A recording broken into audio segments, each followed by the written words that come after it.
講。你覺得 Leo 對你點啊？Leo 好好，講哇，咁假嘅？講真嘅，唔係佢假就出名噶啦，出晒名。但係你假到我哋覺得麻木咗。奸仔強嘅名唔係浪得虛名。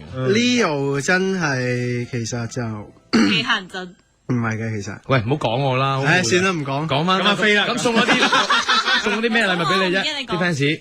我收到，冇乜機會講，如果你而家唔講，我真係收到最勁嘅，暫時嚟講係一隻咧 fans 送嘅自製一隻我嘅唱片，關於我嘅唱片。點樣？有晒音樂，然之後咧佢就會將咧，譬如啲其他 DJ 提起過我，有某部分係半讚。喂，嗰啲全部都鬧喎。好難剪㗎，即係譬如話唔好，佢可以剪咗個唔字嗰啲咧，剪咗出嚟咧，全部好多 track 咁樣俾我聽㗎。佢點會有嗰啲？係咪你俾㗎？通常咧。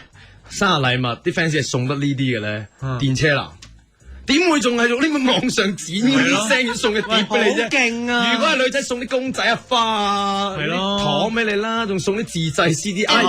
唔係，因為我自己嚟講，我都係一個電車男嚟。OK，係啊，你送呢啲俾我，我未必 like， 我未必 like。唔係咁，其實佢唔使送俾你，佢 send 俾你咪得咯。還好啲啊 ，email 然之後有晒封面咧，個封面包裝好靚。係點咧？係點咧？直頭係我嗰啲酒粒樣。咁點會靚啊？